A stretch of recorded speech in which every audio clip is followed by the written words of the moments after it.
নমস্কার দর্শক বন্ধু, আগামীকাল বঙ্গাব্দের 22 অগ্রহায়ণ 1430, ইংরেজির 9 ডিসেম্বর 2023 শনিবার সূর্যোদয় ভোর 6টা 10 মিনিটে, সূর্যাস্ত সন্ধে 4টে 49 মিনিটে। তিথি কৃষ্ণা দ্বাদশী, থাকবে শেষ রাত্রি 5টা 16 মিনিটের মধ্যে, তারপর শুরু হবে কৃষ্ণা ত্রয়োদশী। কালবেলা সকাল 6টা 10 মিনিট থেকে সকাল 7টা 30 মিনিটের মধ্যে এবং বিকেলে 3টে 29 মিনিট থেকে 4টে 49 মিনিটের মধ্যে থাকবে কালবেলা। বারবেলা দুপুর 12টা 49 মিনিট থেকে দুপুর 2টো 9 মিনিটের মধ্যে থাকবে বারবেলা।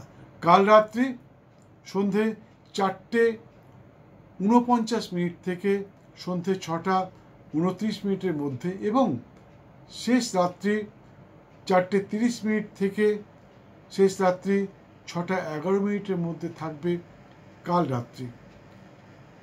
আগামীকাল সূর্যোদয় থেকে শেষ রাত্রি 5টা 16 মিনিটের মধ্যে যোগিনী থাকবেন নৈঋত কোণে, তারপর চলে যাবেন দক্ষিণ দিকে।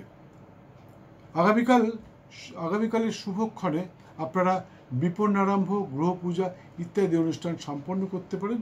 আশা করি অবশ্যই সফল হবেন। দর্শক বন্ধু, আমি সর্বপ্রথম বলে থাকি নির্দিষ্ট দিনে জন্ম শিশুটির রাশি, নক্ষত্র, বর্ণগণ ইত্যাদি যারা দেখছেন তাদের এক্ষুনি জানতে পারবেন আগামীকাল কোন সময় কোন শিশুটি জন্মালে তার কী রাশি, কী নক্ষত্র, কী বর্ণ, কী গণ হবে, আপনারা এক্ষুনি জানতে পারবেন। যাদের বিগত দিনে জন্মে গেছে 2 বছর, 5 বছর, 10 বছর, 20 বছর, বা আপনি নিজে আপনার রাশি ইত্যাদি জানেন না, আপনি স্ক্রিনে দেওয়া নাম্বারে আমাকে একটি ফোন করুন, আমি বলে দেবো আপনার কী রাশি, কী নক্ষত্র, কী বর্ণ, কী গণ। বন্ধু, জ্যোতিষের মন্তব্য শুনুন, সর্বক্ষেত্রে সফল হবেন। অ্যাডভান্স যদি আপনি জানতে পারেন কি ঘটতে পারে তাহলে আপনি সতর্ক হবেন, আর যদি ভালোটা জানতে পারেন তাহলে ভালোটা পাওয়ার চেষ্টা করবেন।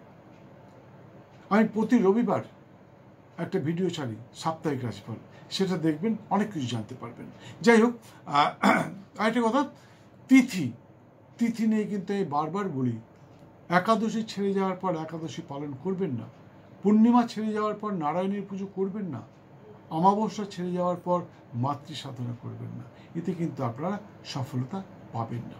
যাই হোক, আগামীকাল সূর্যোদয় থেকে বেলা 10টা 43 মিনিটের মধ্যে যে সমস্ত শিশু সন্তানের জন্ম হবে তাদের হবে তুলা রাশি, শুদ্ধ বর্ণ, চিত্রা নক্ষত্র, দেবাড়ি বা রাক্ষসগণ, ব্যাঘ্রজনী, এবং বিংশতির মধ্যে তাদের জন্ম হবে মঙ্গলের মহাদশায়। কিন্তু আগামীকাল বেলা 10টা 43 মিনিটের পর যে সমস্ত শিশু সন্তানের জন্ম হবে তাদের হবে তুলা রাশি, শুদ্ধ বর্ণ, কিন্তু তাদের হবে স্বাতি নক্ষত্র, দেবগণ, কাসর বা মহিষজনী, এবং বিংশতির মতে তাদের জন্ম হবে রাহুর মহাদশায়।